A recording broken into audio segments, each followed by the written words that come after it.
जय माता दी। सभी भक्तों का स्वागत है भक्ति चैनल पर।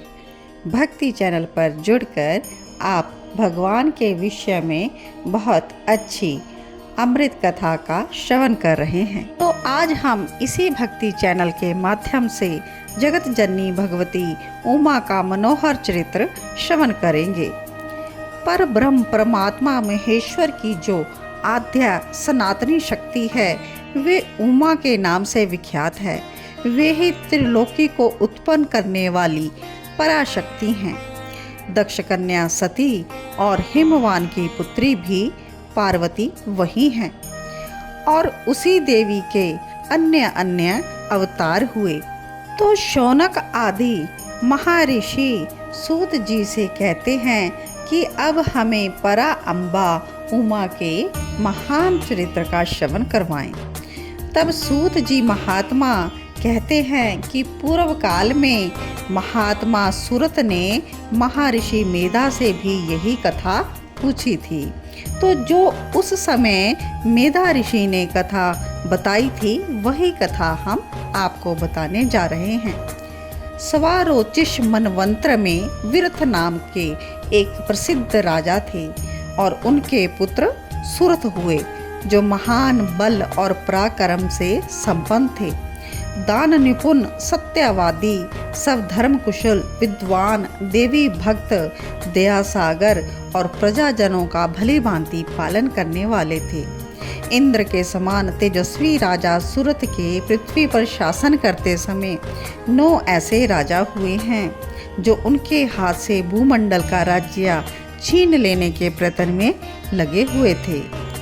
उन्होंने राजा सूरत की राजधानी कोलापुरी को चारों ओर से घेर लिया और राजा के साथ बड़ा भयानक युद्ध हुआ। उनके शत्रुघ्न बड़े ही प्रबल थे, अतः युद्ध में भोपाल सूरत की पराजय हुई। शत्रुओं ने सारा राज्य अपने अधिकार में करके सूरत को नगर से बाहर निकाल दिया। तब राजा सूरत अपने दूसरे किसी पुरी में आए और वहाँ के मंत्रियों के साथ रहकर राज्य करने लगे, लेकिन विपक्षियों ने वहाँ भी आक्रमण करके पराजित कर दिया। देवयोग से राजा के मंत्री आदि गण भी उसके शत्रु बन गए और जो खजाने में धन संचित था वह सब उन विरोधी मंत्री आदि ने अपने हाथ में कर लिया और राजा को फिर से निकाल दिया। तब राजा सूरत शिकार के बहाने अकेले ही घोड़े पर सवार होकर नगर से बाहर वन की ओर चले गए। वन में इधर उधर घूमकर राजा एक श्रेष्ठ मुनि के आश्रम को देखते हैं जहाँ पर वेद मंत्रों की ध्वनि गूंज रही थी। जीव जंतु शांत भाव से रह रहे थे। वहाँ पर जाने पर मुनीश्वर मेधा ने मीठे वचन, भोजन और आसन द्वारा उस नरेश का आदर सत्कार किया। एक दिन राजा सूरत बहुत ही चिंतित तथा मोह के वशीभूत होकर अनेक प्रकार से विचार कर रहे थे तो वहाँ पर एक वैश्य भी आ पहुँचा।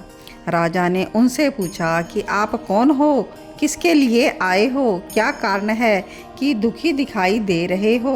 वैश्य कहता है कि मेरा नाम समाधि है, मैं धनी के कुल में उत्पन्न हुआ, लेकिन मेरे पुत्रों, स्त्री इत्यादि ने धन के लोभ में मुझे घर से निकाल दिया और यहाँ पर आकर मैं पुत्रों, पत्नी, भाई, भतीजे किसी के बारे में कुछ भी नहीं जानता हूँ। तो राजा भी कहते हैं कि जिन दुराचारी और धन के लोभी पुत्रों ने तुम्हें घर से ही निकाल दिया, उनके प्रति मूर्ख जीव की भांति तुम प्रेम क्यों करते हो। समाधि कहते हैं आपने उत्तम बात कही, आपकी वाणी सार गर्भित है, लेकिन स्नेह पार से बंधा हुआ मेरा मन अत्यंत मोह को प्राप्त हो रहा है। और इस तरह मोह से व्याकुल हुआ वो वैश्य और राजा दोनों मुनिवर मेधा के पास गए। वैश्य सहित राजा ने हाथ जोड़कर मुनि को प्रणाम किया और कहा, भगवान आप हम दोनों के मोह पाश को काट दीजिए। मुझे राज्य लक्ष्मी ने छोड़ दिया, इसलिए मैंने इस वन की शरण ली और राज्य छिन जाने के कारण मुझे संतोष नहीं। और ये वैश्य है जिसकी स्त्री सब जनों ने इसे घर से निकाल दिया और तब भी इसकी ममता दूर नहीं हो रही है। हम दोनों के समझदार होने पर भी हम मोह से व्याकुल हैं। यह तो हमारी बड़ी भारी मूर्खता है। इसका क्या कारण है? तो मेधा ऋषि बताते हैं कि सनातन शक्ति स्वरूपा जगदम्बा महामाया कही गई है। वे ही सबके मन को खींचकर मोह में डाल देती है। उनकी माया से मोहित होकर ब्रह्मा आदि समस्त देवता भी परम तत्व नहीं जान पाते, फिर मनुष्यों की तो बात ही क्या। वे परमेश्वरी ही रज सत्व और तम इन 3 गुणों का आश्रय ले समय अनुसार संपूर्ण विश्व की सृष्टि पालन और संहार करती है और इच्छा अनुसार रूप धारण करने वाली वरदायिनी जगदम्बा प्रसन्न होती है। वही मोह के घेरे को लांग पाता है। अब राजा की उत्सुकता बढ़ती है और वो पूछते हैं, वे देवी महामाया कौन है? किस प्रकार उनका प्रादुर्भाव हुआ, यह हमें सुनाएं। तो ऋषि मेधा कहते हैं, जब सारा जगत एकांत के जल में निमग्न था और योगेश्वर भगवान शेष की शैया बिछाकर योग निद्रा का आश्रय ले शयन कर रहे थे, तो उन दिनों भगवान विष्णु के कानों के मल से 2 असुर उत्पन्न हुए, जो भूतल पर मधु और कैटब के नाम से विख्यात हुए। ये दोनों दानव सूर्य की भांति तेजस्वी थे और बड़े ही विकराल दिखाई देते थे, मानो संपूर्ण जगत को खा जाएंगे। तो इन दोनों ने भगवान विष्णु की नाभि से प्रकट हुए ब्रह्मा जी को देखा और पूछा कि अरे तू कौन है? और ऐसा कहते हुए वे उसे मारने के लिए भी चल पड़े।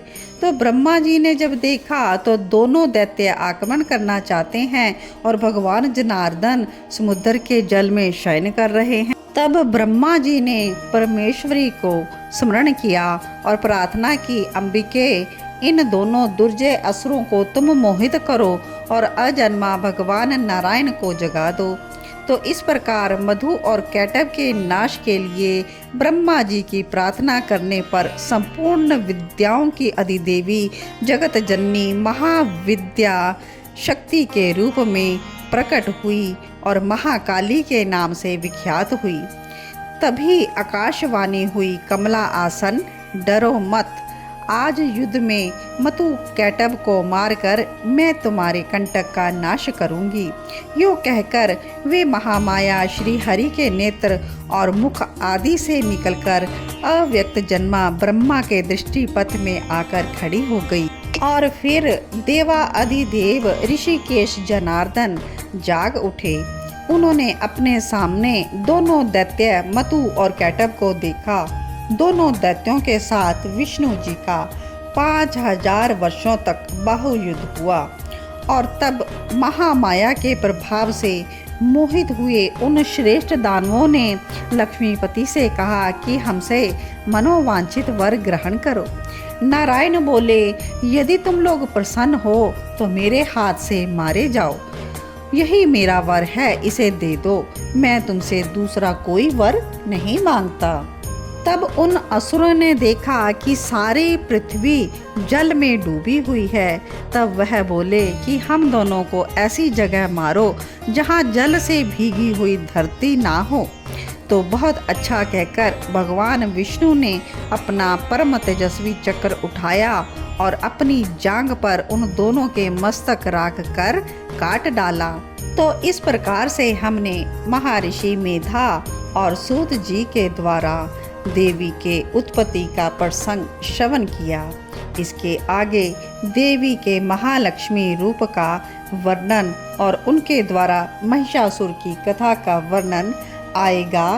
तो उस कथा का श्रवण करने के लिए आप जुड़े रहें कृष्णा डिवोशन चैनल के साथ और नेक्स्ट पार्ट में आप इस कथा का श्रवण कर पाएंगे। तो जो भी भक्त इस चैनल पर पहली बार जुड़ रहे हैं वह चैनल को सब्सक्राइब ज़रूर कर लें और बेल आइकॉन ज़रूर प्रेस कर लें ताकि आने वाले वीडियो की नोटिफिकेशन आपको मिल जाए।